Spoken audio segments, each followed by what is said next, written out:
Hello everyone, I'm Thomas Raad. I'm the CEO and co-founder of Bravos International Trading, a multi-service international trading platform based in Brazil. We are here today.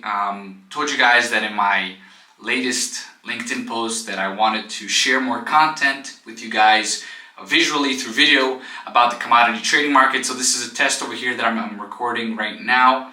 And I hope you guys enjoy this. I'm going to post this up. I'd love to get some feedback, some comments down below. Let me know what you guys thought and how we can make this idea better. So I want to talk to you guys about a couple topics for this week. Something a little bit interesting, some, the elephants in the room and stuff like that. So we got the first things first. I work in coffee. I'm a coffee specialist. And I'd like to note that the month of November, Brazilian coffee exports were down at least 7%, if I'm not mistaken, in comparison to last year.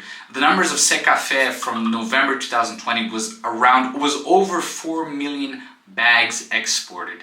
This year, I think we're under 3 million bags. I think we're at 2.9 or 2.8, if I'm not sure. I have to check out the numbers. But this is a scary thought. This is obviously the reality here in Brazil right now, which is that we have a lot of defaults, we have a lot of problems with logistics that are obviously delaying what is supposed to be shipped. I will give you a couple examples. Myself, I have shipments that have been delayed that were supposed to leave in July and that haven't left yet. That is the truth. We all have problems. Everybody who's working in the industry right now has problems. So other than that, I've also been speaking to exporters that are close friends of mine that at the same time, shipments that aren't mine, shipments from other buyers, from other brokers, from other people in the industry. He has about 10 containers, which is just a sample, which is about 3,200 bags, 10 containers of 20 foot, which are stuck in his warehouse right now because he doesn't have, not because of problems in actually purchasing or receiving the coffee, because these are containers that are in the warehouse.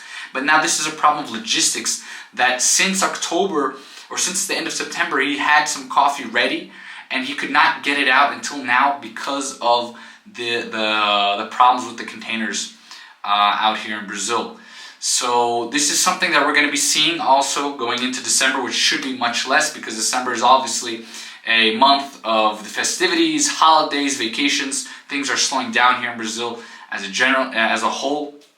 So be weary on the numbers that are going to come out of December. But for 2022, what can we talk about? We can talk about another elephant in the room, which is the Omnicron or Omicron. I don't know how you say it, correctly, but the other variant that came out of Africa, and that's been spotted in Brazil already, in the US, and there's obviously now speculation of, is it going to close the ports? Is it going to slow down again what we already have in problems, logistics for 2022? That is a very scary thought right now. I will get more into it, I guess, next week, when we do another video together over here. But this is something that everybody here is talking about already. I would say it's too early to tell. I would say that it's too difficult to close down again because we've already seen we are already feeling the effects of the logistics and international trade because of the previous lockdowns that we had, the previous problems we had in the port when COVID was at its highest, when it was at its peak.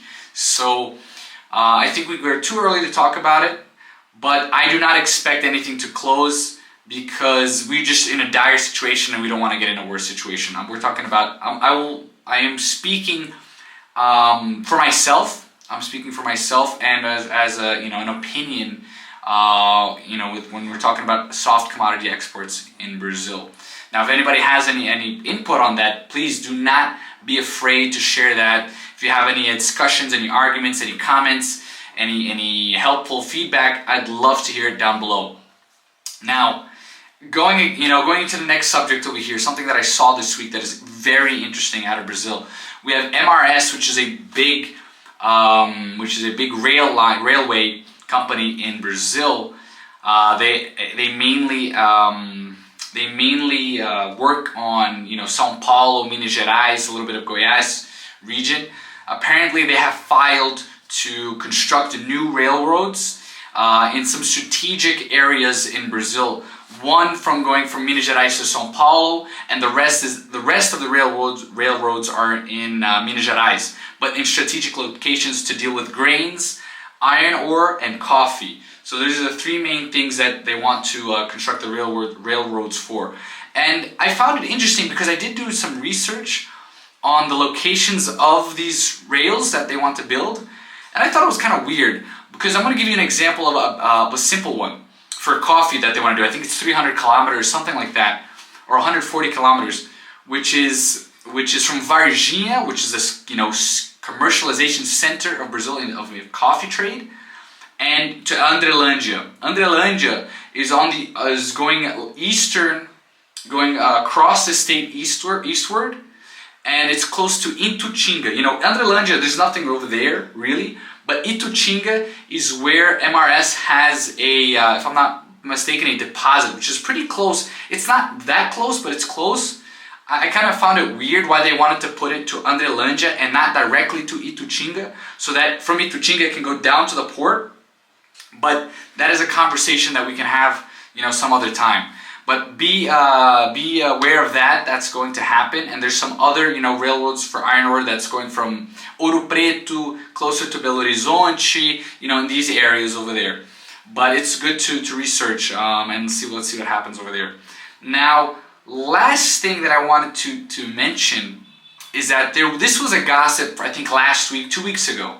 And I was speaking with somebody about it today, and I want to touch on it. That coffee there was a consideration for coffee to be shipped in break bulk. There was some gossips out of Brazil on there's somebody doing it. We don't know who, why, where, how did it happen, and if it was actually successful. But I would like to put my 2 cents on that. And what is that? Is that I don't see it as a bad thing. I see it as a good thing. But mainly, rice and sugar were actually being transferred from containers back to break bulk.